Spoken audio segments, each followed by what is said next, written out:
വികസിത രാജ്യങ്ങളിൽ കാണുന്ന ഒരു വലിയ പ്രത്യേകത, നമ്മുടെ നാട്ടിലേതുപോലെ തെക്ക് വടക്ക് നടക്കുന്നവർക്കൊന്നും ഇങ്ങനെ വഴികളിൽ അലങ്കാര ചമയങ്ങളൊന്നും സ്ഥാപിക്കാനായിട്ട് അനുവാദമില്ലാതെ സാധ്യമല്ല.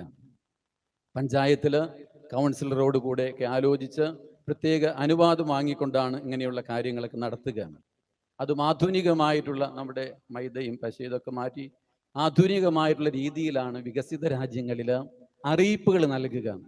പ്രധാന സ്ഥാപനങ്ങളുടെ മുൻപിൽ നമ്മുടേതായിട്ടുള്ള വാർത്തകൾ നമ്മൾ നൽകും. മാർ യോസേഫ് പിതാവിൻ്റെ മരണത്തിരുനാളിനെ കുറിച്ചുള്ള അറിയിപ്പ് നൽകിയിരിക്കുന്നത് പോലെ മറ്റ് പരസ്യങ്ങളാണ് എങ്കിൽ പ്രത്യേകം സ്ക്രോളിംഗ് മെത്തേഡിൽ ഇലക്ട്രോണിക് ചെയ്യാൻ സാധ്യമല്ല എന്നുള്ള രീതിയിലേക്ക് വളർന്നിരിക്കുക എന്ന് ചോദിച്ചാൽ ശ്രദ്ധ നഷ്ടപ്പെടും. വാഹനങ്ങൾ ഓടിക്കുന്നവർക്കൊക്കെ അശ്രദ്ധയ്ക്ക് കാരണമാകും. അനാവശ്യമായിട്ടുള്ളതൊന്നും നമ്മുടെ മുൻപിലേക്ക് കൺമുൻപിലേക്ക് വരാൻ പാടില്ല. നന്മ മാത്രം കാംക്ഷിക്കുന്ന മനുഷ്യര് അനാവശ്യമായിട്ട് മറ്റുള്ളവരുടെ കാര്യങ്ങളിലേക്ക് ഇടപെടാതിരിക്കുന്ന രംഗം കർത്താവിന് ആ കാലഘട്ടത്തിലും ഒരു പക്ഷേ തുന്നൽ കൂടാതെ നെയ്യപ്പെട്ട വസ്ത്രങ്ങളൊക്കെ ഉണ്ടായിരുന്നു. ഭംഗിയായിട്ട് തൻ്റെ പീഡാനുഭവം ചിത്രീകരിച്ചുകൊണ്ട് ആദ്യത്തെ പ്രവചനം നടത്താം. മനസ്സിലായില്ലെന്ന് തോന്നിക്കഴിഞ്ഞാൽ വീണ്ടും അത് ഇരട്ടിച്ച് 2-3 ഫ്ലെക്സുകളാക്കാം. അങ്ങനെ തുണിത്തരങ്ങളിൽ പ്രകടിപ്പിക്കാവുന്ന ആ കാലഘട്ടത്തിലെയും ചമയക്കുന്നു. വലിയ വലിയ അത്ഭുതങ്ങളും അടയാളങ്ങളും ഒക്കെ നടത്തിയിരിക്കുന്ന അവസരത്തിലാണ് ശിഷ്യഗണങ്ങളെ മാറ്റി നിർത്തിക്കൊണ്ട് കർത്താവ് ആദ്യമായി പറയുക, ഞാനിങ്ങനെ പീഡാസഹനങ്ങൾക്ക് തുടക്കം കുറിക്കുകയാണ്, നാം ജെറൂസലമിലേക്ക് പോവുകയാണ്. പത്രോസ് കർത്താവിനെ മാറ്റി നിർത്തിക്കൊണ്ട് പറഞ്ഞു, കർത്താവ് നിനക്കത് സംഭവിക്കാതിരിക്കട്ടെ. കർത്താവ് പറഞ്ഞു, സാത്താനെ നീ ദൂരെ പോവുക, നിന്റെ ചിന്ത ദൈവീകമല്ല മാനുഷികമാണ്.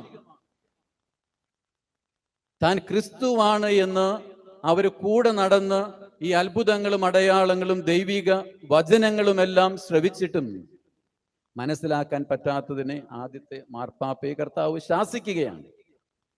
വീണ്ടും പല പ്രാവശ്യങ്ങളിലും 3-ാമത്തെ പ്രാവശ്യവും പറയുക, അവരെ മാറ്റി നിർത്തിക്കൊണ്ട് പ്രത്യേകം പറയുകയാണ്, നിങ്ങൾ 2-3 വർഷക്കാലം എൻ്റെ കൂടെയായിരുന്നു, എന്നാൽ ഇനി നാം ജെറൂസലമിലേക്ക് പോവുകയാണ്. ദൈവപുത്രൻ സഹിക്കേണ്ടതായിട്ട് വരും, ഒത്തിരിയേറെ കഷ്ടപ്പെടേണ്ടതായിട്ട് വരും. പീഡാസഹന മരണ വഴികളിലൂടെ ചരിച്ചാലേ തനിക്ക് മാനവരാശിയെ രക്ഷിക്കുവാനായിട്ട് കഴിയൂ. 3-ാം നാള് ഇതെല്ലാം തരണം ചെയ്തുകൊണ്ട് താൻ ഉത്ഥാനം ചെയ്യപ്പെടും. ഇവയെല്ലാം മനസ്സിലാക്കാനായിട്ട് ശിഷ്യഗണങ്ങൾക്ക് അത്ര എളുപ്പമായിരുന്നില്ല. കഴിഞ്ഞ ആഴ്ചയിലെ വായനകളിലൊക്കെ നാം കണ്ടു, കർത്താവ് അവരെ ഒരുക്കുകയാണ്. നിങ്ങൾ യഥാർത്ഥത്തിൽ പാറമേൽ വേണം അടിസ്ഥാനമിടാൻ. പൂഴിമണലില് കെട്ടിടം പണിത് കഴിഞ്ഞാൽ ഒരു പക്ഷേ 2 കെട്ടിടങ്ങളും സമാനമായിട്ട് തോന്നാം. പക്ഷേ നിലനിൽക്കുന്നത് ബലിഷ്ഠമായിട്ടുള്ള അടിത്തറമേല് അടിസ്ഥാനമിടുന്ന കെട്ടിടങ്ങളാണ്. തൻ്റെ മൗതിക ശരീരമായ തിരുസഭയില് അടിത്തറയിട്ടുകൊണ്ട് കർത്താവിനോട് ചേർന്ന് നിന്നെങ്കിലേ എന്നെ കൂടാതെ നിങ്ങൾക്ക് ഒന്നും ചെയ്യാൻ സാധ്യമല്ല എന്നൊക്കെ പറയുന്ന കർത്താവ് പല ഉപമകളിലൂടെ നല്ല വൃക്ഷത്തെക്കുറിച്ച്, ചീത്ത വൃക്ഷത്തെക്കുറിച്ച്, നല്ല ഫലത്തെക്കുറിച്ച്, ചീത്ത ഫലത്തെക്കുറിച്ച്, ഇടുങ്ങിയ വഴിയിലൂടെ സഞ്ചരിക്കേണ്ടതിന്റെ ആവശ്യകത, വിശാലമായിട്ടുള്ള വഴി, ഇടുങ്ങിയ വാതില്, വിശാലമായിട്ടുള്ള വാതില്, യഥാർത്ഥ പ്രവാചകന്മാര്, കള്ളപ്രവാചകന്മാര്, യഥാർത്ഥ ശിഷ്യന്മാര്, എന്നാൽ ആടുകളുടെ വേഷത്തിൽ വരുന്ന ചെന്നായ്ക്കള്, ഇങ്ങനെയൊക്കെ ഇവരോട് പറഞ്ഞ് മനസ്സിലാക്കി അവസാനമാണ് ഈ പീഡാനുഭവത്തെക്കുറിച്ച് കർത്താവ് പറയുകയാണ്. യാക്കോബിനും യോഹന്നാനും ഏതാണ്ടൊക്കെ കാര്യങ്ങൾ മനസ്സിലായി. അവർ നേരിൽ ചെന്നുകൊണ്ട് കർത്താവിനോട് ഈ കാര്യം പറയുന്നതായിട്ടാണ് മർക്കോസിന്റെ സൂചിക്കൊണ്ട്, ഈ മഹാരാജാവ് ദൈവരാജ്യം സ്ഥാപിക്കും. അപ്രകാരം ഒരു ദൈവരാജ്യത്തില് കർത്താവിന്റെ ഇടം വലം ഭാഗങ്ങളില് ഇരിക്കുവാനായിട്ടുള്ള സൗഭാഗ്യം തങ്ങൾക്ക് ലഭിച്ചാൽ അതത്ര കുറവൊന്നുമല്ല എന്നവർക്ക് ബോധ്യമായി. വിശുദ്ധ മത്തായിയുടെ സുവിശേഷത്തിൽ നാം വായിക്കുക, സെബദി പുത്രന്മാരുടെ മാതാവ് സലോമി പരിശുദ്ധ അമ്മയുടെ സഹോദരിയാണ്. ഈ സഹോദരി റെക്കമെൻഡ് ചെയ്താൽ തീർച്ചയായും തങ്ങൾക്ക് ഈ അവസരം ലഭിക്കും എന്നുള്ള വലിയ പ്രതീക്ഷയോടുകൂടെയാണ് ഇപ്രകാരം സലോമി കർത്താവിനെ സമീപിക്കുക. കർത്താവ് സലോമിയോടല്ല ഉത്തരം പറയുക, ഈ 2 ശ്രേഷ്ഠ ശിഷ്യന്മാരോടാണ്. അവരോട് പറഞ്ഞു, നിങ്ങൾക്ക് നിങ്ങൾ തയ്യാറാണോ ഞാൻ കുടിക്കുന്ന പാനപാത്രം കുടിക്കാൻ? ഈ ശിഷ്യന്മാര് കർത്താവിനോട് കൂടെ ഉണ്ടായിരുന്നു. യോഹന്നാൻ അവസാനം വരെയും കർത്താവിനോട് കൂടെ ഈ രംഗങ്ങൾക്കൊക്കെ സാക്ഷ്യം വഹിച്ചു എന്നുള്ളതാണ് തിരുവചനങ്ങൾ നമ്മെ പഠിപ്പിക്കുക. മാത്രവുമല്ല, യാക്കോബ് ശ്ലീഹായ്ക്ക് ശിഷ്യന്മാരുടെ ഇടയിൽ ആദ്യത്തെ രക്തസാക്ഷിയാകാനായിട്ടുള്ള അവസരം ലഭിക്കുകയാണ്. വാക്ക് പാലിക്കപ്പെട്ടു. യോഹന്നാൻ ശ്ലീഹായാണ് എങ്കിൽ മതമർദ്ദന കാലഘട്ടത്ത് ആ സമയത്ത് തിളച്ചു മറയുന്ന എണ്ണയിലേക്ക് വലിച്ചെറിയപ്പെട്ടു. ഒന്ന് പൊരിച്ചെടുക്കാമെന്ന് കരുതിക്കൊണ്ട് വലിച്ചെറിഞ്ഞതാണ്. അവിടെ കിടന്നുകൊണ്ടും കർത്താവിനെ പ്രഘോഷിച്ച യോഹന്നാൻ ശ്ലീഹ വീണ്ടും കർത്താവിന്റെ സാക്ഷിയായിട്ട് ജീവിക്കുന്നത് കണ്ടുകൊണ്ട് പാത്മോസ് ദ്വീപിലേക്ക് നാടുകടത്തുകയാണ്. പിന്നെ സാധാരണ രീതിയിലുള്ള മരണം. അപ്പോൾ കർത്താവിന് നൽകിയ വാക്കാവാണ്. സ്വർഗം തീരുമാനിക്കണം ആരാണ് ഈ സ്ഥാനങ്ങളൊക്കെ അലങ്കരിക്കുക. പ്രിയമുള്ളവരെ, നമുക്ക് വലിയ വേദനയുള്ള കാലഘട്ടത്തിലൂടെയാണ് നാം കടന്നു പോവുക. ഇതുവരെയും സ്വപ്നം കാണാൻ സാധിക്കാത്ത കാര്യങ്ങളാണ് നമ്മുടെ ചുറ്റിലും കണ്ടുകൊണ്ടിരിക്കുക. എന്തിനേറെ നമ്മുടെ തിരുസഭയില്, കർത്താവിന്റെ മൗതിക ശരീരമായ സഭയില് ഇതിൻ്റെയൊക്കെ തുടക്കം നമുക്ക് അവിടെ ആ കാലഘട്ടത്തില് കർത്താവിനോട് കൂടെയായിരുന്ന ശിഷ്യന്മാരിൽ കണ്ടെത്താൻ സാധിക്കും. അതേ തുടർന്നുള്ള ആദിമ സഭയിലെ വളർച്ചയില് നാളിതുവരെയുമുള്ള കാലഘട്ടങ്ങളില് ഇത്തരത്തിലുള്ള ഒത്തിരിയേറെ പ്രശ്നങ്ങളിലൂടെയും പ്രതിസന്ധി ഘട്ടങ്ങളിലൂടെയാണ് തിരുസഭ ഇന്ന് ആയിരിക്കുന്ന രീതിയിൽ നമ്മുടെ മുൻപില് വളർച്ചയ്ക്ക് വേണ്ടി, ജ്വലനത്തിനു വേണ്ടി കാത്തിരിക്കുക. ലോകമാസകലവും സുവിശേഷവത്കരിക്കപ്പെടാനായിട്ടുള്ള ആഗ്രഹവുമായിട്ട് കർത്താവ് നമ്മെ ഭരമേൽപ്പിച്ചിരിക്കുന്ന ഈ ദൗത്യം നാം നിർവഹിക്കുന്നതിനിടയിൽ വലിയ തടസ്സങ്ങൾ നേരിടുന്നത് നമുക്കറിയാം.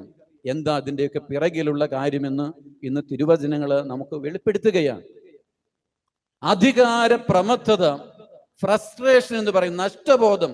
ഞങ്ങൾ ഇത്ര നാളും ഈ കാര്യങ്ങൾക്ക് വേണ്ടി കർത്താവിന്റെ പേരിൽ അധ്വാനിച്ചല്ലോ, ദൈവജനത്തെ വഴി നടത്തിയല്ലോ, ഞങ്ങൾക്ക് എന്താണ് ലഭിക്കുക? ശിഷ്യന്മാർ ഓരോരുത്തരും തങ്ങളുടെ മനസ്സുകളിൽ താലോലിച്ചിരുന്ന സ്വപ്നം അവർക്ക് പരസ്യമായിട്ട് വിളിച്ചു പറയാൻ സാധിക്കാതിരുന്നപ്പോൾ യാക്കോബും യോഹന്നാനും അതിന് തയ്യാറായി.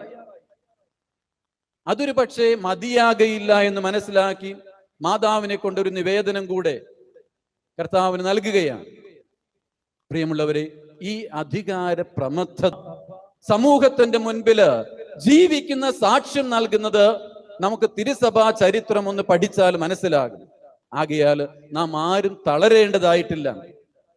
കർത്താവിന്റെ വചനങ്ങളിലൂടെ, പീഡാനുഭവ പ്രവചനത്തിലൂടെ, തുടർന്നുള്ള അധികാര വടംവലിയിലൂടെ, പാനപാത്രം കുടിച്ചുകൊണ്ട് കർത്താവിന്റെ കുരിശിന്റെ പാതയിലൂടെ സഞ്ചരിക്കേണ്ടവരാണ് ക്രൈസ്തവരായ നാം ഓരോരുത്തരുമെന്ന് കർത്താവ് നമ്മെ പഠിപ്പിക്കുകയാണ്.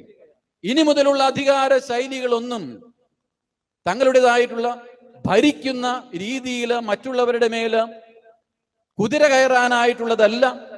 മറ്റുള്ളവർക്ക് പാദസേവ ചെയ്തുകൊണ്ട്, പാദക്ഷാളനം ചെയ്തുകൊണ്ട് ശുശ്രൂഷ മനോഭാവത്തിലേക്ക് നിങ്ങൾ ഓരോരുത്തരും ഇറങ്ങിത്തിരിക്കണമെന്ന് ശിഷ്യന്മാർക്ക് അവരുടെ പാദങ്ങൾ കഴുകിക്കൊണ്ട് കർത്താവ് മനസ്സിലാക്കുകയാണ്. ഇന്നും നാം ഓരോരുത്തരും അനുവർത്തിക്കേണ്ട വലിയ മാതൃക കർത്താവ് നമുക്ക് പറഞ്ഞു തരികയാണ്. നമ്മുടെ വ്യക്തിപരമായിട്ടുള്ള ബന്ധങ്ങളില്, കുടുംബാന്തരീക്ഷത്തില്, സമൂഹത്തിൽ നാം ഒന്നു ചേരുമ്പോൾ, സഭയുടെ മക്കൾ എന്ന രീതിയിൽ നാം ഒന്നു ചേരുന്ന ഇടങ്ങളില് ഇപ്രകാരം പരസ്പരം